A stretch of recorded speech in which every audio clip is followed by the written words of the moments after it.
Welcome back. Carmichael Dave, Jason Ross. Jim West will join us in just a moment. Nice. Yeah.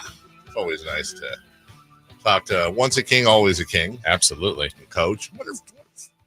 I ask him, I wonder if he ever want to coach NBA. I would think so, right? Someday? Yeah, maybe. I don't know. I mean, I also think there's some people that are like, nah, I don't want to deal with that. Yeah. Well, we'll find out. Joining us right now, as you hear, right here on Sactown Sports, your home of UC Davis basketball, the great Scott Marsh doing the play-by-play, and a nice week for UC Davis. Really good week. Really, really good week, as a matter of fact. A couple big wins down south. Joining us right now, the captain of the ship, the one, the only, Jim West. Coach, good morning. How are you? Good morning, gentlemen. How we doing? Hey, good. Awesome. Jason, how are you doing? I'm doing great. Coach, not as good as you guys. That was a good trip, huh? That was a good trip. But before I forget, we were talking about the coaching transition, and I forgot to tell you guys a story that I had. Okay. So my memory isn't great, but so often these memories, come flooding back. And Dick Motta, I can't remember if he resigned or he was fired. We have probably 20 or 25 games to go in the season. I'm not even sure what year it was. And Rex Hughes, you remember that name? Yes. Rex Hughes was the assistant. Great guy. Loved Rex. He becomes an interim coach to finish out the year. And his first team meeting, he walks in with this incentive program for the players. I'm not sure the legality of it, with the salary cap and everything. But he walks in and he says, okay, every time we hold somebody under 20, now think about this back in the day, 25 points in a quarter, everybody gets $100. Yo! Hold somebody under 100 for the game, everybody gets $25. If you dive on the floor, you get $100. If you take a charge, you get $100. You've never seen a group of guys. Now, and a lot of guys in that locker room are making a lot of money. Yeah. Oh my gosh. And the funniest part was everyone's going, boy, Rex has really re-energized the Kings and they are playing hard and the bench was into it because we were cheering our tails off to make sure we held guys under 25 and a quarter.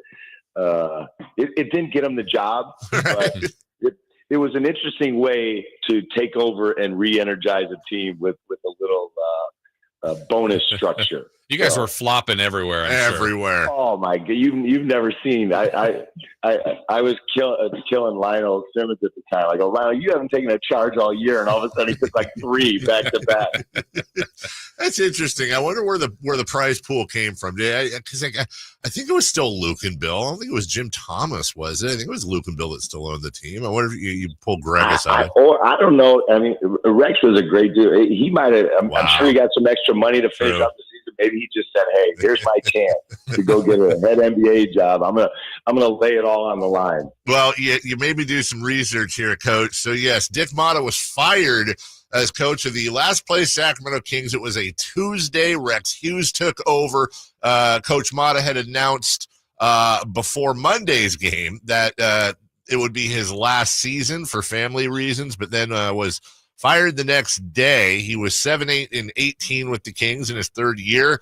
They were 48-113 under Coach Motta. And what I find most interesting actually is the date, December 24th. He was fired Christmas Eve, and then the Kings parted ways with Mike Brown. What was it, December 27th? Something like that, yeah. Christmas, Mike. Wow. Yeah, exactly. That's ominous. I don't know. I can't believe we had that much time left. That had to be a lot of money. You broke the coach. Wow. Coach, that was a very ambitious plan then, knowing you had, I figured we only had 20 games left or something. It couldn't have got too expensive, but that was motivating. I'll just say that. Coach, when something like that happens, and I suppose I suppose it matters a little bit or a lot of it maybe as to how you might feel about the coach and how the coach coached. But is there ever like a survivor's guilt for players when a coach gets let go, or does that just again depend on the situation and who the coach was? Well, it's you understand right away the difference between college and pro basketball. Immediately, the business side of it, and it almost becomes, and this isn't always a good thing, very transactional. And I witnessed that on the other end because I was cut a number of times, and I never felt like there was a overload of sentiment with me getting cut, and I just think from a player standpoint, yeah, you feel like, and you're motivated to try and win and try to play well, and sometimes it just doesn't work out. So you don't feel great about it, but I would say the emotion runs quick because all of a sudden it's like, hey, we have a game in 2 days, or we have a coach who's coming in and I'm trying to press him because I want to be able to play. So it's pretty fleeting, I would say. And that's not always a good thing, but it's just the reality of it. You would be a perfect one to speak to this because of all years in the NBA, but now so long in college. How much is that transition now, whether it's Davis or other programs? I mean, college has become much more of a business entity, not to the same, but have you sensed that feeling too? Yeah, it really is, especially the recruiting. The recruiting, the spring recruiting with the transfer portal. I liken it to speed dating. And for anybody, and I've been married 34 years, so I'm not a speed dater.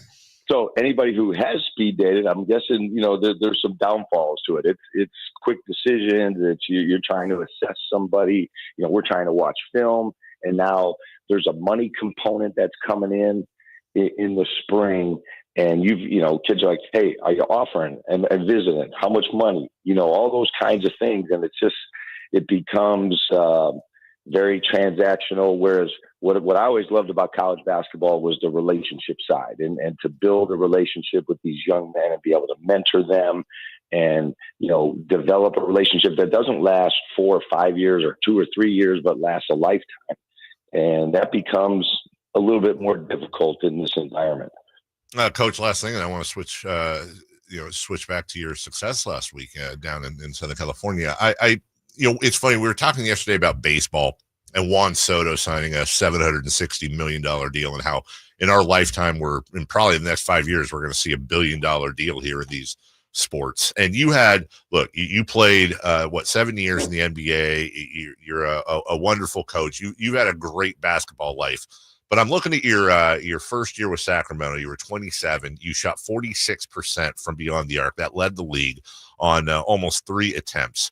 Have you ever stopped and thought, God, if I had just come into the league instead of in 88, if I had come in 25 years later, the way the 3 ball is shot, that I'd be picking up a lot more checks at dinner? Oh, are you kidding me? Hey. I was made for today's basketball. Right? Shoot a ton of threes and don't defend anybody. I was built for that. You'd be thriving. Yeah, they'd be mad if you only took 3 attempts. They want 3 a quarter from you. Seriously. No, you think about that. And even I saw a stat a while back where I think the Warriors in 14, when they won a championship, they led the league, shooting threes. And I think it was, some like they shot 30 in a game and everybody was going crazy. And now you look at it and what teams are shooting close to 50 sometimes. Mm-hmm. It's ridiculous. Yeah. Coach, how about one thought on last week too? To go down there to get the wins, to beat Santa Barbara is always great. But T.Y. Johnson, I know we've talked about him, but the way he played there specifically, to have a player that, at times can carry the team, carry a game, how much value is it in having a guy that good? Yeah, it's huge. It's other players derive confidence from a guy who, on both ends of the floor. The biggest thing we did down there is both halves, and Cal Poly was averaging 85 points a game. We hold them to 19 in the first half. Santa Barbara, who's a really good, efficient offensive team, we hold them to 17 points in the first half. On their own floor. Those are not easy things to do. And he's a guy that his offensive numbers and points, he scores 21 and 35 in those 2 games. But what he did defensively, pressuring the ball and making the 4 guys behind him better defenders and setting the tone for us as a leader, that really spreads. And he doesn't get enough credit for that because his offensive numbers are gaudy, but he's a heck of an on-ball defender. which is really important to us for how we want to play. So, yeah, great weekend. And we've got a game 6:00 Thursday night against Hawaii. Really good team coming in. So I think the Kings are off, correct, on Thursday night. So come out to the UTU in Davis and check out the Aggies.